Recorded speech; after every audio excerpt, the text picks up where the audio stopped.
remember we put them in burlap. Here we don't have to because we're not dealing with 60,000 per quart. We're only dealing with about 5,000.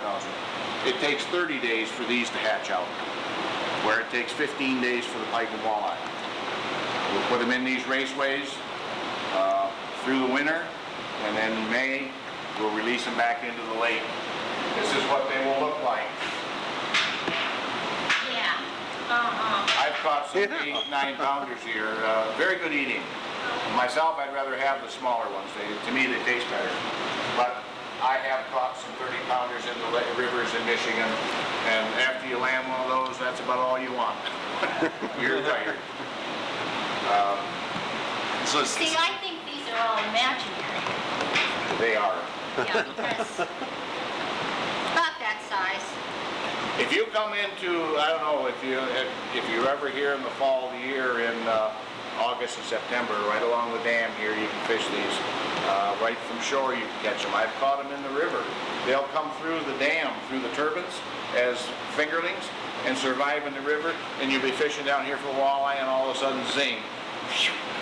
And my wife caught one, I caught one out of here, and how did they get down here? That's how they do. They go through the turbines and survive into the river and will grow in the river and mature. See, now you have more reason to come back and see that. It's very easy fishing these because they all school up in the bay here. They all come in to spawn every fall. And you can go out there and fish from shore, or you can fish out of a boat. When the lake is back up, this year it's going to be pretty low. We had to shock them this year. We couldn't get our fish ladder in, it was so low. We had to electrically shock the fish, stun them, take the eggs, and probably this year is the same way. But once the water level gets back up, we have a spot over here by Rodeo Bay where we can stand and fish. It's a full, about 30-foot drop to the lake. You throw out your spoons, and the salmon are in there. And we've caught 5, 6 of it in a night in there with 2 or 3 of us. Good fishing area. Any questions?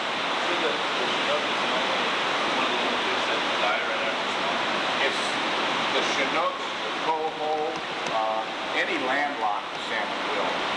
Those on the Atlantic and the Pacific, some of those will go in and come out, go in and come out. These are originally from that area, but they're landlocked, so they will die after spawning. If you'll head down this way, I'm going to turn the lights on. Put it on to get them up and running, and then about 200 pounds every day for 2 weeks. So we go through about 2 hoppers a year. Once the fish is drained out through these, through the kettle ponds at the end, then the water's let out. They'll go in there and they'll rototill that up and get it all ready for next year. All our water comes out of here, goes down into the stream, into the campground, or into the river. Eventually it all ends up in the river. All our fish, food surplus is under here. We have a lot of large trout under here like this. Under the buildings, we have about a 30-inch line that goes out through there. And they catch all the food that's washed out and all the dead fish that are flushed out. And they won't come out. Of course, they wouldn't taste any good anyway. They would taste just They'd be like trophy fish. They would taste just like fish food. Put them on the wall. Yeah, that's about it. Both these buildings here were built from the license fee that was put on the trout stamp about 7 years ago. And I think it was a $4 fee to the fishing license. Once these buildings were up and running, they took that fee off.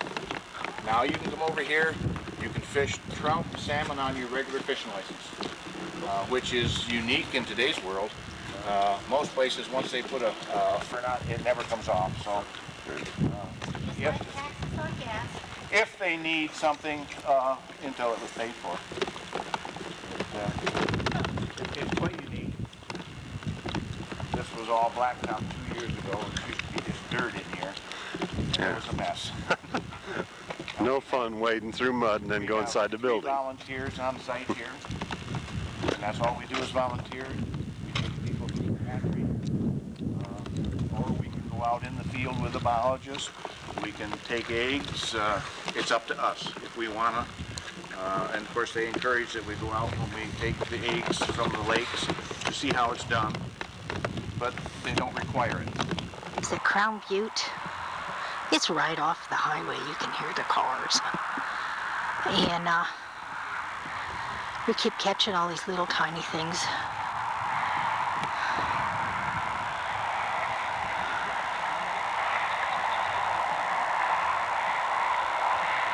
But they're having fun. That's good.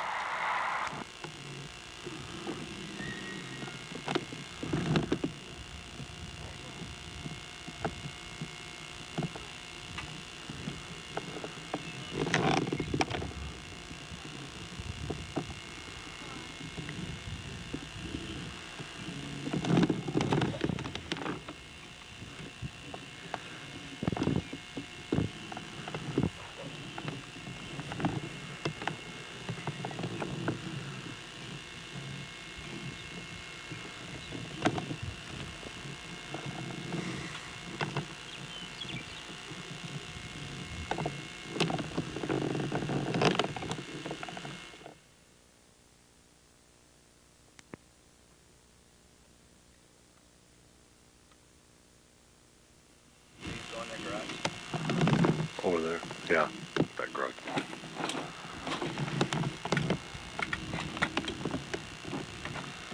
And then fades out.